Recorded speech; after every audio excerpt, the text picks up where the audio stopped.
Isaías capítulo 1, a partir do versículo 1. Vamos ler até o 9, por enquanto. Visão de Isaías, filho de Amós, que ele teve a respeito de Judá e Jerusalém, nos dias de Uzias, Jotão, Acais e Ezequias, reis de Judá. Ou seja, isso aqui foi mais ou menos entre 740 a 700 antes de Cristo. Foi o período do reinado desses reis. Ouvi, ó céus, e dá ouvidos, ó terra, porque o Senhor é quem fala. Criei filhos e os engrandeci, mas eles estão revoltados contra mim. O boi conhece o seu possuidor, e o jumento o dono da sua manjedoura. Mas Israel não tem conhecimento. O meu povo não entende. Ai desta nação pecaminosa, povo carregado de iniquidade, raça de malignos, filhos corruptores, abandonaram o Senhor, blasfemaram do Santo de Israel, voltaram para trás. Porque haveis de ainda ser feridos, visto que continuais em rebeldia? Toda a cabeça está doente, todo o coração enfermo.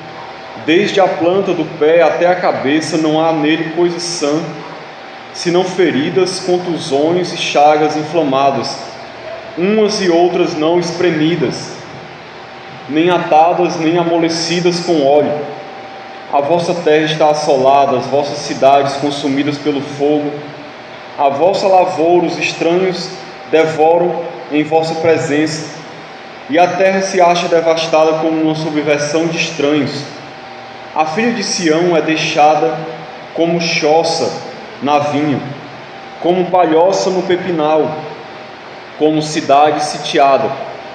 Se o Senhor dos Exércitos não nos tivesse deixado alguns sobreviventes, já nos teríamos tornado como Sodoma e semelhantes a Gomorra.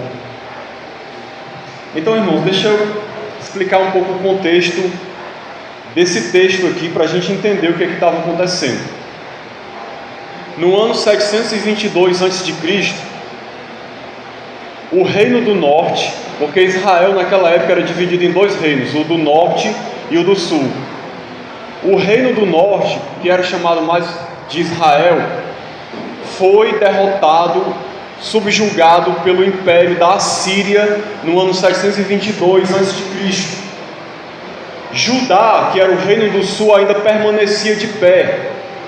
Só que Judá estava vivendo no pecado, na idolatria, longe de Deus, e estava na iminência de ser tomado também pelo império da Síria.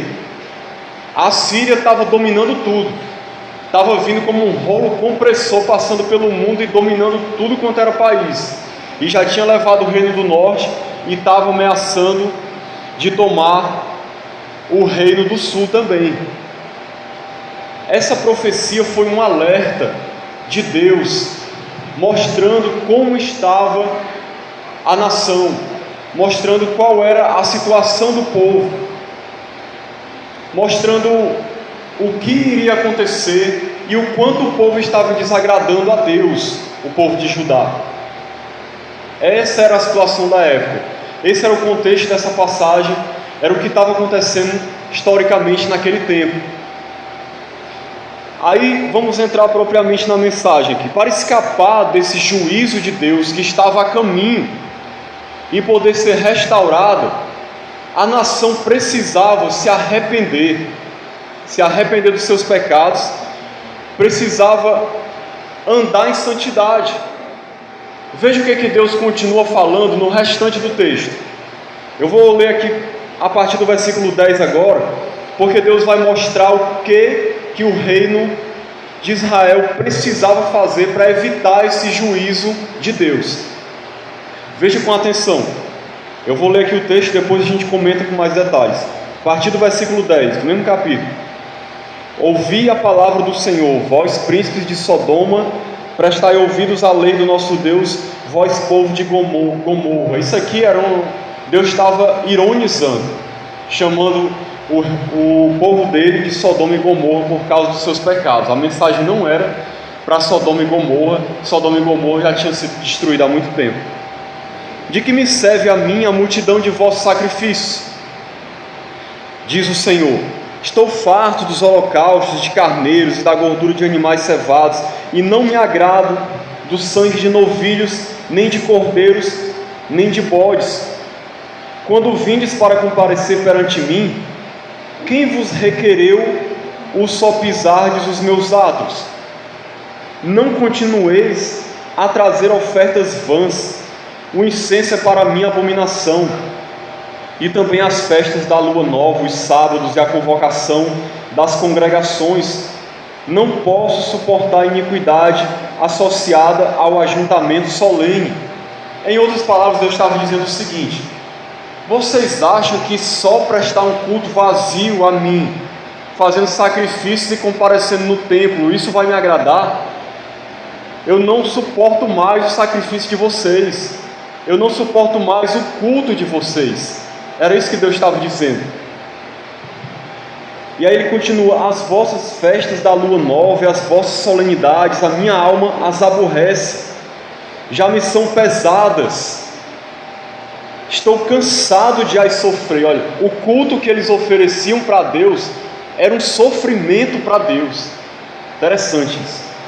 Pelo que quando estendeis as mãos, escondo de vós os olhos. Sim, quando multiplicais as vossas orações, não as ouço, porque as vossas mãos estão cheias de sangue. Lavai-vos, purificai-vos, tirai a maldade de vossos atos de diante dos meus olhos. Cessai de fazer o mal, aprendei a fazer o bem, atendei à justiça, repreendei ao opressor, defendei o direito do órfão, pleiteai a causa das viúvas. Ou seja, o povo vivia no pecado, fazendo abominações diante de Deus. As coisas estavam tão distorcidas que o povo estava do lado do opressor e contra os oprimidos. A justiça estava totalmente desvirtuada. Aqueles que oprimiam o povo eram valorizados e louvados, e os órfãos e as viúvas abandonados e esquecidos, porque ninguém estava preocupado com o pobre, com a justiça, com a igualdade. Ou seja, a situação social também era terrível naquela época. E aí Deus diz: vinde, pois, e arrazoemos, diz o Senhor, ainda que os vossos pecados sejam como a escarlata, eles se tornarão brancos como a neve. Ainda que sejam vermelhos como o carmesim, se tornarão como a lã. Se quiserdes e me ouvirdes, comereis o melhor desta terra, mas se recusardes e fordes rebeldes, sereis devorados à espada, porque a boca do Senhor o diz. Então o que Deus estava dizendo em outras palavras? Vocês estão vivendo no pecado, vocês têm cometido abominações terríveis. Essa era a situação de Israel. E vocês estão prestes a serem fulminados pelo meu juízo. Vocês vão ser devorados à espada. O juízo está a caminho. Se arrependam, é o que Deus está dizendo. Ainda que os seus pecados sejam enormes, eu vou perdoar vocês. Eu vou restaurar vocês. Vou restaurar o meu povo e vou perdoar e vou anular o juízo. Mas se vocês não se arrependerem, vocês vão ser devorados pela espada. Então isso era o que estava acontecendo ali no reino de Judá e de Jerusalém, que era para quem era a profecia. Como eu disse, o império da Assíria estava a ponto de avançar contra Judá. E irmãos, naquela época acontecia desse jeito. Quando o povo andava com Deus, a mão de Deus estava sobre o povo. Não tinha nação, nem mal nenhum, que chegasse contra o povo, porque a mão de Deus estava sobre o povo, protegendo a nação, o seu povo. Mas quando o povo pecava, o que Deus fazia? Deus simplesmente fazia isso, retirava a mão e dizia para as nações: vai, pode ir, o caminho está livre. De maneira que podia ser uma multidão de judeus contra uma pequena porção de inimigos, mas eles prevaleciam contra Israel. Do contrário, se Israel fosse pequeno, mas fosse fiel a Deus, podia vir uma multidão de inimigos, podia se juntar ao maior império, podia ser quem fosse, e vir contra Israel, que eles não prevaleciam contra Israel. Era assim que acontecia. Se você ler todo o Antigo Testamento, você vê isso acontecendo várias vezes. Por que eu li tudo isso aqui? Irmãos, você acha que isso aqui faz parte do passado? Parece que a gente está descrevendo a situação do nosso país, irmãos, do Brasil.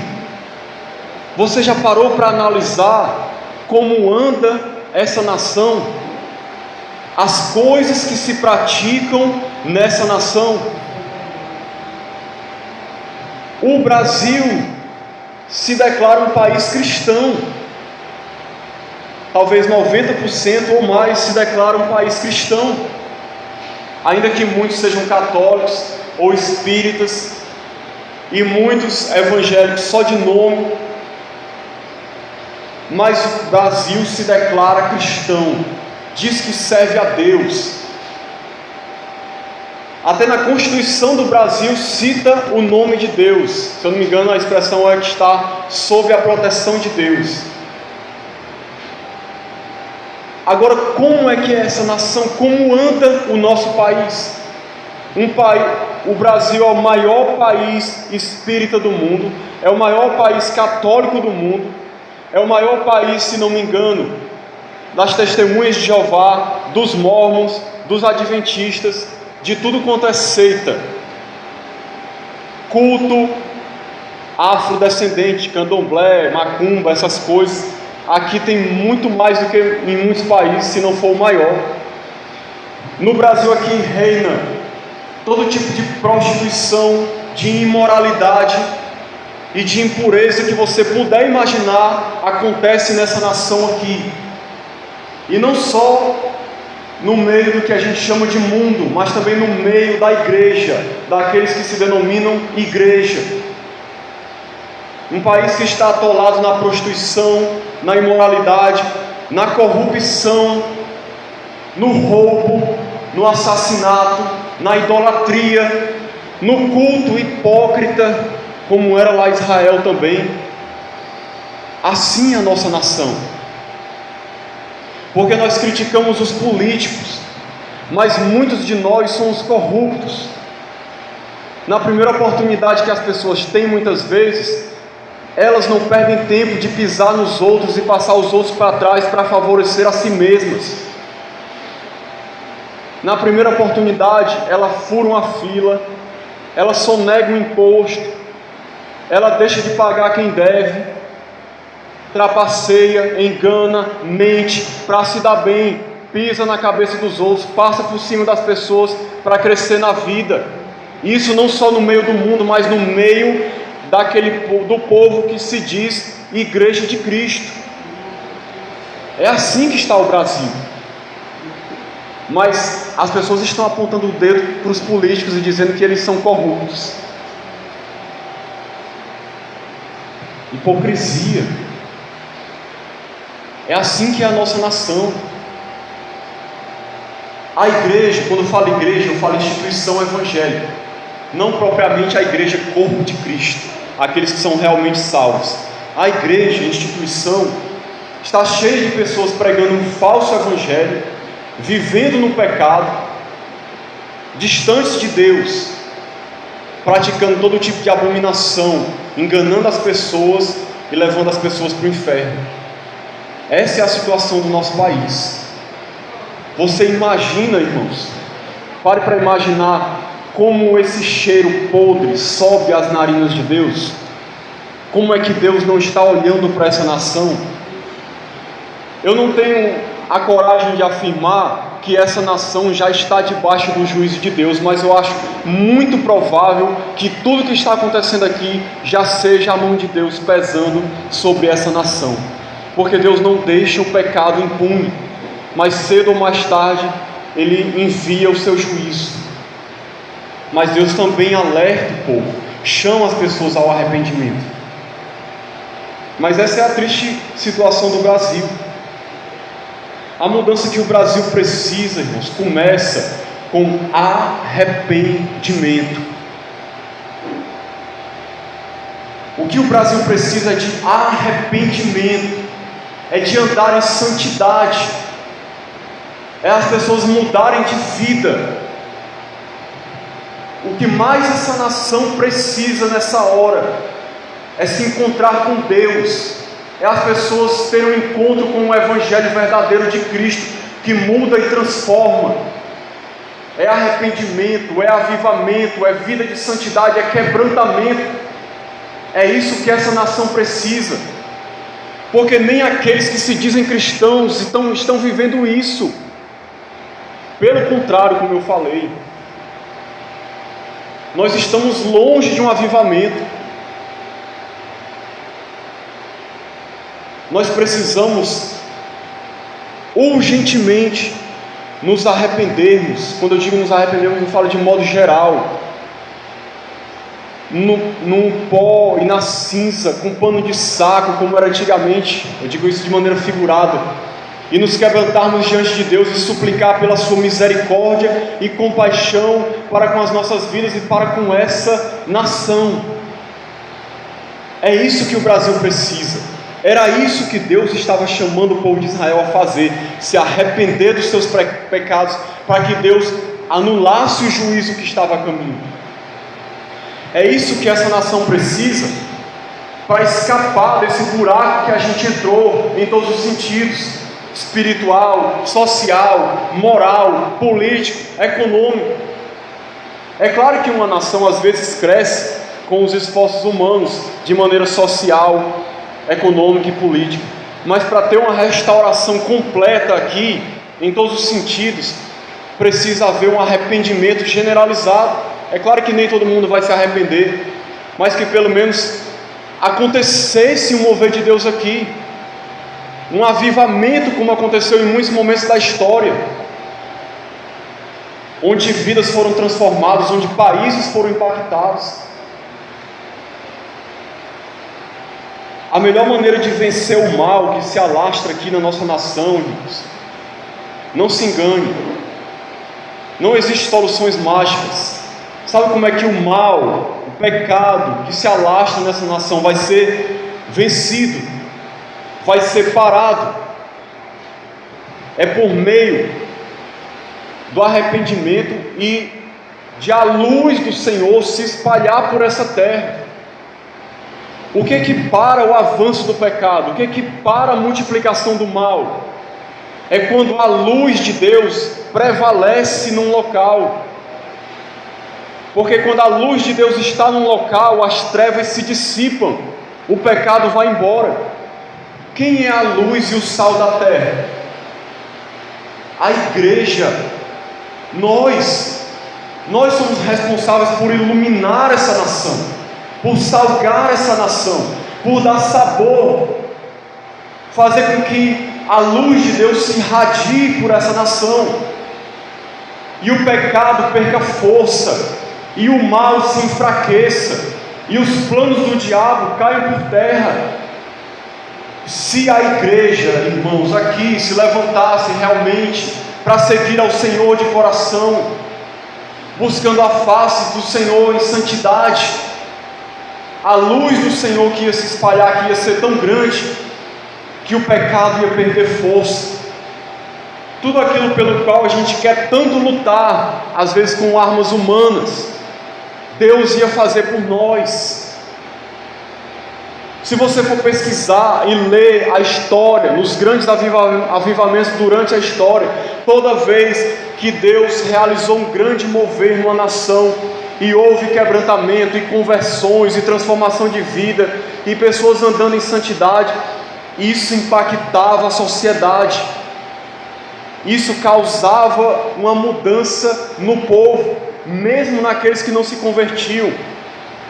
Isso afetava até mesmo o meio político, o meio econômico, social, tudo mais, por causa da luz da igreja brilhando. Leia a história, irmãos, para você ver.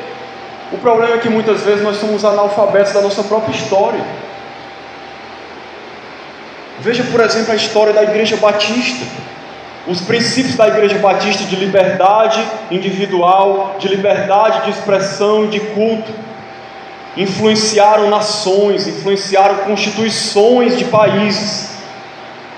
A separação entre igreja e Estado, tão pregada pelos batistas, levou muitos países a colocarem esse princípio nas suas constituições, porque antes a igreja era misturada com o Estado, e muitas pessoas, inclusive batistas, foram perseguidas por causa disso, e lutaram por isso. Durante muitos avivamentos, o povo de Deus lutou contra a opressão de empregadores, lutou contra a escravidão, lutou pelos direitos das mulheres, lutou pelos direitos dos negros. Isso era um reflexo da santidade da igreja, do que Deus estava fazendo no coração do seu povo, que impactava a sociedade. Veja o exemplo de Martin Luther King, pastor batista, que lutou pelos direitos civis dos negros nos Estados Unidos. Aquele homem era um homem avivado, cheio da presença de Deus, e a sua vida impactou a sociedade. É isso que o nosso país precisa, irmãos. É isso que a nossa nação precisa. Mas infelizmente muitos de nós querem transferir a responsabilidade para outras pessoas. A igreja quer continuar vivendo no pecado, em todo tipo de imoralidade e imundície, em culto hipócrita, e quer que a nação seja transformada. Acha que um milagre vai acontecer produzido por mãos humanas. Não vai, irmãos. Se não for Deus que estiver na frente, se não for a luz da igreja impactando esta terra, homem não vai produzir a mudança que esse país precisa. A gente precisa ter essa consciência e cada um de nós fazer a nossa parte, ser luz neste mundo. Infelizmente, não é isso que acontece. É triste, irmãos, mas é uma realidade de que a maioria dos cristãos dá mau testemunho. Os locais onde eu já trabalhei, onde eu já passei, que eu já conheci muitos evangélicos, já fui colega de trabalho de muitos evangélicos. Quantas vezes eu não me entristeci pelo mau testemunho deles, e porque as pessoas incrédulas viam isso, e por causa disso não queriam vir para Cristo. E quando eu ia evangelizar eles, eles diziam os defeitos dos outros, o que os outros faziam, apontando os erros dos outros, por causa do mau testemunho das pessoas que se dizem igreja. Quantas pessoas não estão afastadas do evangelho nesse país por causa de mau testemunho de pessoas que se dizem cristãs?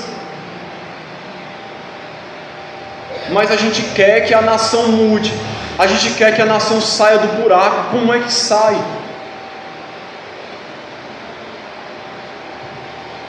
Continuando, é triste ver que muitas pessoas dentro das igrejas defendem as famílias, defendem os princípios morais cristãos, mas eles mesmos não são um exemplo na sua casa. Trazendo para o contexto que a gente vive aqui, quantas pessoas lutam contra o aborto, contra o casamento gay, contra a ideologia de gênero, e está certo lutar contra isso, mas dentro da sua casa ele não cuida da sua família, dentro da sua casa maltrata a sua esposa ou seu marido, dentro da sua casa não cuida dos seus filhos estão à mercê do diabo o dia todo na televisão ou no celular, seus filhos são influenciados pelo mundo, suas famílias, suas casas estão destruídas, mas eles acham hipocritamente que podem levantar a voz e falar dos erros da nação. É assim que a igreja se comporta muitas vezes hoje em dia, e a gente quer lutar contra o mal, contra as coisas do diabo, sendo que na nossa casa o diabo está prevalecendo às vezes. É assim em muitos lares evangélicos hoje, mas quer que o Brasil mude. Vamos ler aqui também Isaías capítulo 30, para você ver que Israel, ao invés de se arrepender, Veja o que foi que Israel fez. Israel tinha que se arrepender e buscar a Deus. Veja Isaías 30, versículo 1 ao 5.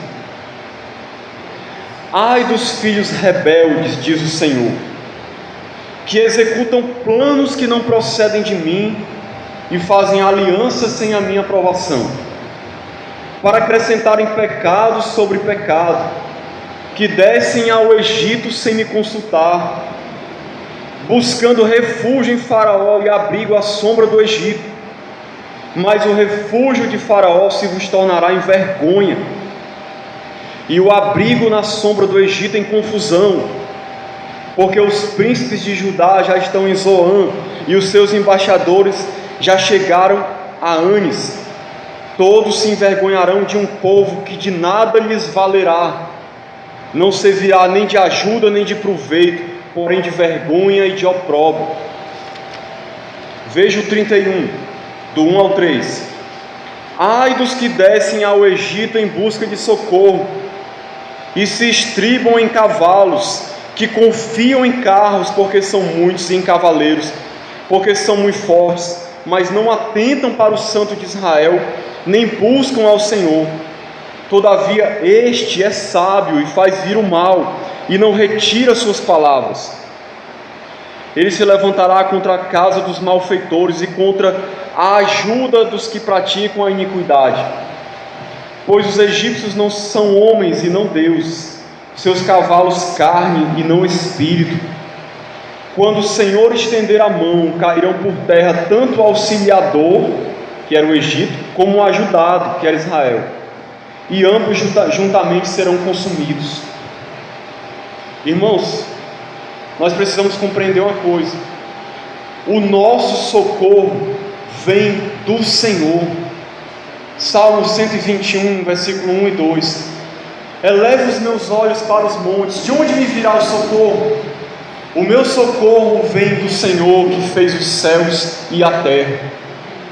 O nosso socorro vem do Senhor. É o Senhor que pode nos socorrer. É o Senhor que pode mudar a nossa sorte. É o Senhor que pode mudar a história da nossa vida e dessa nação. Ele é o nosso único socorro. Ele é o nosso único ajudador. Se não for Ele por nós, misericórdia de nós. O povo de Israel pensou mais ou menos assim: a Síria está vindo contra nós. Deus parece que não está fazendo nada. Os homens já estão dominando tudo. Está tudo se destruindo. Estão nos cercando. O que a gente vai fazer? Qual foi a decisão deles? Vamos buscar ajuda nos ímpios. Vamos buscar ajuda no Egito, na nação ímpia, pagã. Eles vão ser o nosso socorro, com seus carros e cavaleiros, sua potência, vão nos ajudar e vão nos tirar dessa enrascada. E Deus disse: vão ser consumidos vocês e eles, porque o Egito não pode livrar, o ímpio não pode salvar, o ímpio não tem poder nem força. Só de Deus pode vir o nosso socorro, irmãos. Só de Deus pode vir o nosso socorro. Israel tinha que fazer como fez o rei Ezequias. Você lembra da história de Ezequias? Era rei de Judá, mais ou menos no ano 701 a.C. A Síria já tinha invadido o reino do norte. Senaqueribe, que era o rei da Síria, cercou Jerusalém e tomou as cidades ao redor, e mandou carta para o rei, dizendo: você pensa que vai escapar como? Eu já dominei o mundo todo, vocês são nada para nós. Vocês vão confiar em quem? Em Deus?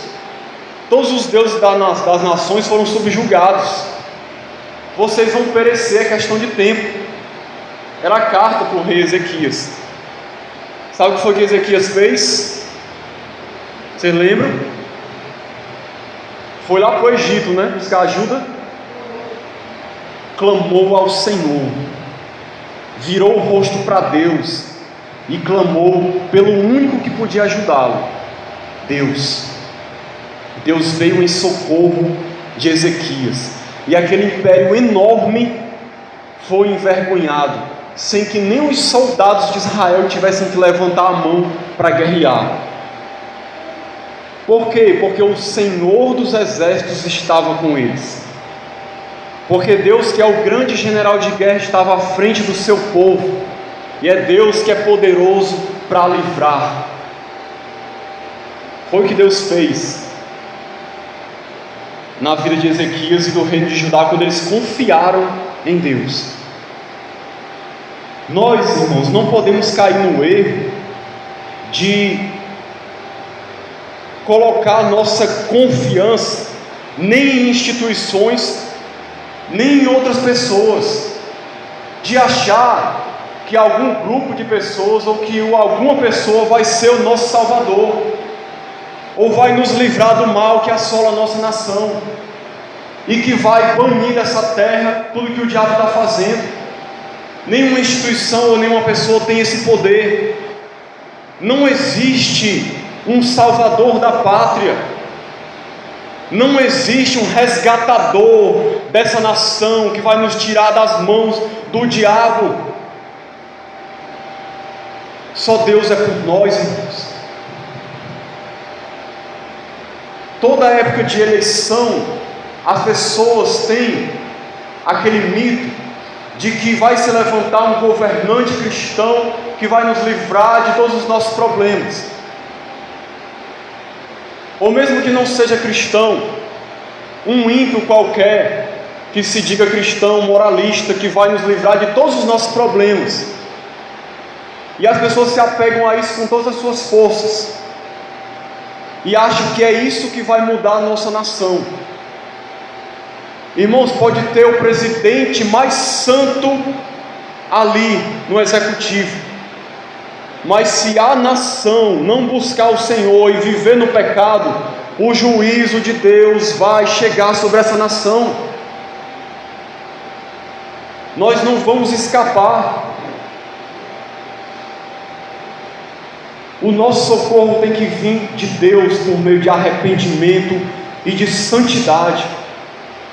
É a igreja sendo luz nessa terra que pode impactar esse país, como eu falei antes. Não existe mágica, não existe salvador da pátria. Não existe. Se você quiser acreditar nisso, você é livre para acreditar. Mas a Bíblia diz que o nosso socorro vem do Senhor. Para finalizar essa mensagem, eu quero dizer só uma coisa, para mostrar na prática como, isso aqui é para mostrar uma questão de lógica e prática, como a mudança tem que vir do povo. Nós vivemos numa democracia. Democracia é um governo do povo para o povo. Essa é a noção de democracia. Na teoria é o povo que governa, na teoria, a gente sabe que não é assim. Mas para você entender como funciona nessa nação a questão do executivo e do legislativo, nós estamos à beira de uma eleição e é bom a gente compreender como é que funciona o nosso país. Tem muita gente que acha que o voto para deputado federal e senador não vale muito, né? Quem manda nesse país é o Congresso Nacional, irmãos, formado pelos senadores e pelos deputados federais.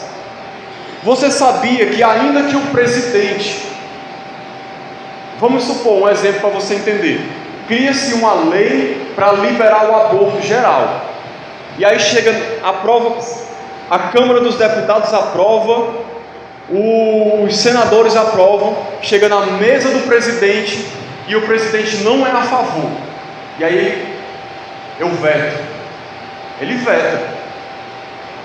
O projeto de lei volta para ser votado de novo.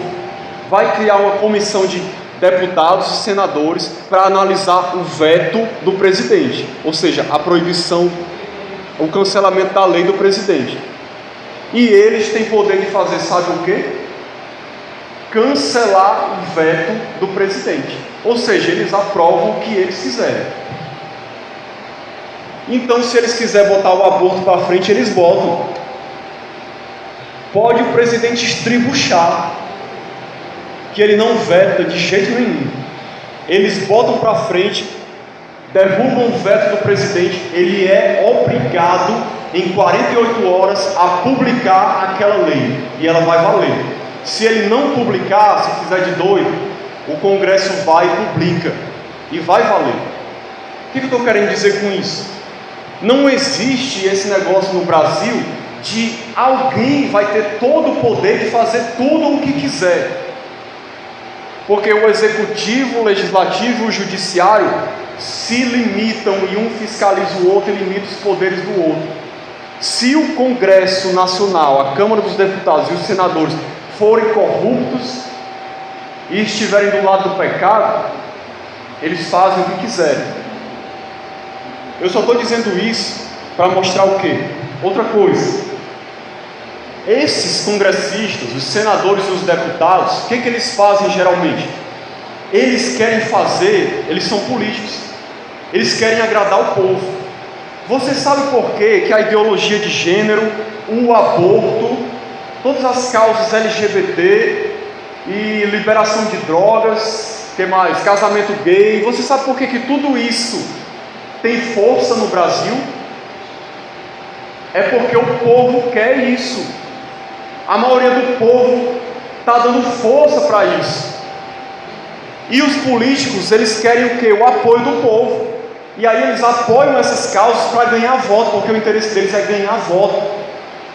É por isso que eu disse que a solução é uma mudança na santidade, no comportamento da nação, um avivamento que vem impactar a nação para quê? Para que os valores cristãos venham prevalecer nessa nação.